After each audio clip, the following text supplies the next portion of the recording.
I welcome you to this session of ISO 14001 2015, and today we are going to talk about clause number 7.5.1.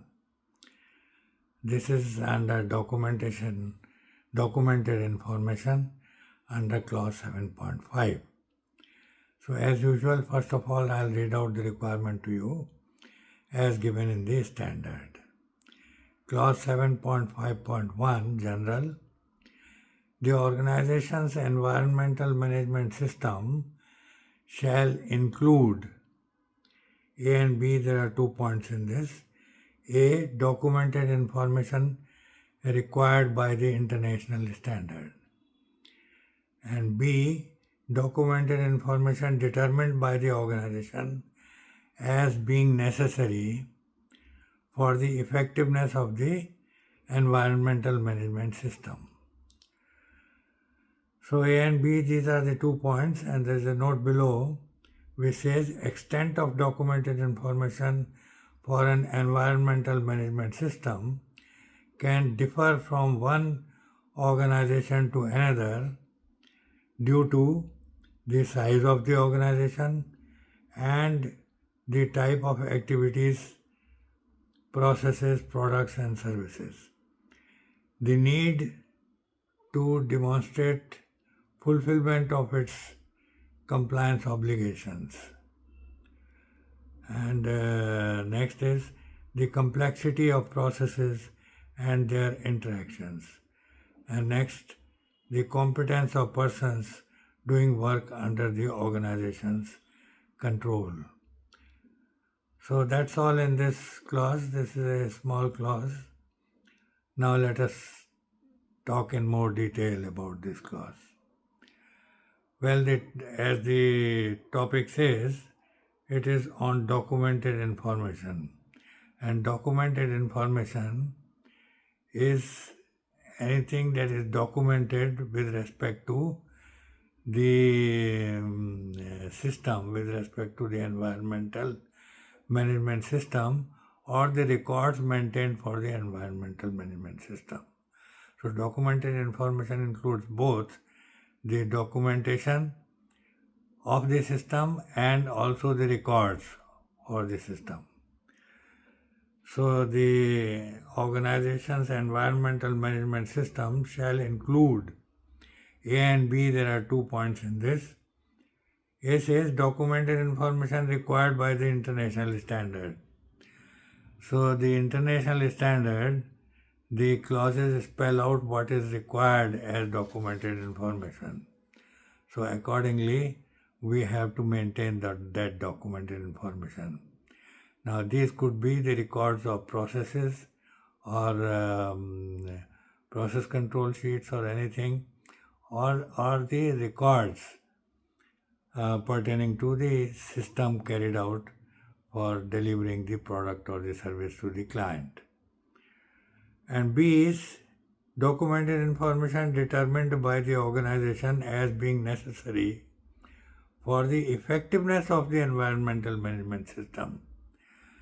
Well, the effectiveness of the environmental management, the effectiveness means we are able to deliver the products and services as required by the client. So if we have to ensure that, we may have to maintain certain records, and we may have to maintain certain procedures. So whatever is the requirement, we have to ensure that we maintain that, and accordingly the records or the procedures are maintained. So that is B. And there is a note below which says the extent of documented information for an environment management system can differ from one organization to the other. It is quite obvious. It will depend on the size of the organization, the people working under that organization, the level of the people working under that, the understanding of the people regarding the products and services to be delivered to the customer, the processes involved, the tools and tackles involved, the transportation involved, and all related things which may be which may at any point of time affect the product or the service which we are going to deliver to the customer. So the size of the organization will determine what records have to be maintained or what kind of procedures have to be maintained. And the need to demonstrate fulfillment of its compliance obligations. So compliance obligations are the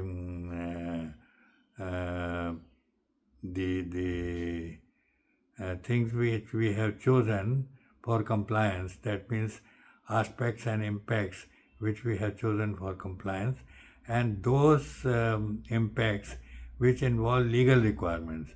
So if we include both, then it becomes compliance obligations. So we have to ensure that compliance obligations are fully complied with, and whatever procedures are required for doing that, they are maintained. Whatever records are to be maintained for demonstrating fulfillment to that requirement, that is also maintained. Now, the complexity of processes and their interaction. Well, definitely it will depend. If the process is complex, we would like to definitely have it in black and white, and therefore a procedure is a must and records have to be maintained. So the complexity of the processes and their interactions, this is the second thing which may call for procedures or records. And next is competence of persons doing work under the organization's control. Well, if the people are very highly qualified, we may need lesser documentation, lesser procedures, and maybe the records may also be brief.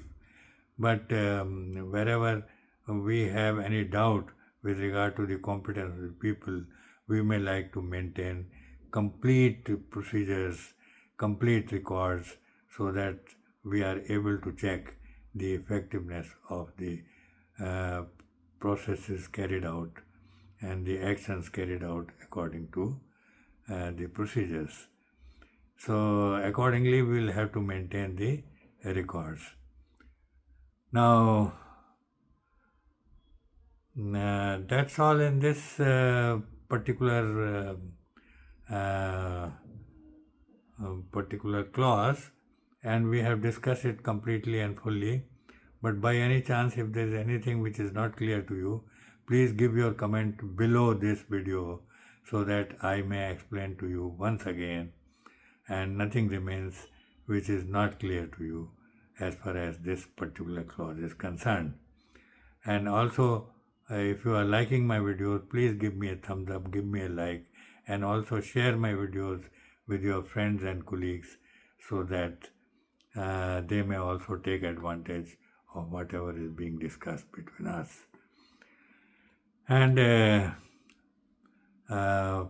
finally, please do not forget to subscribe to my channel, and also please press the bell icon so that as and when I load my video, the information will reach you without any delay, and you will be able to see my videos without any delay.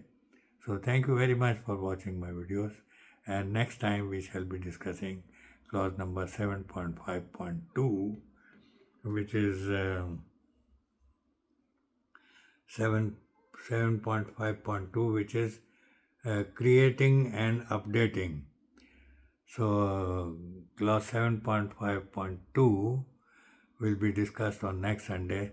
So we meet on next Sunday. Thank you very much for watching my videos. Bye bye and see you.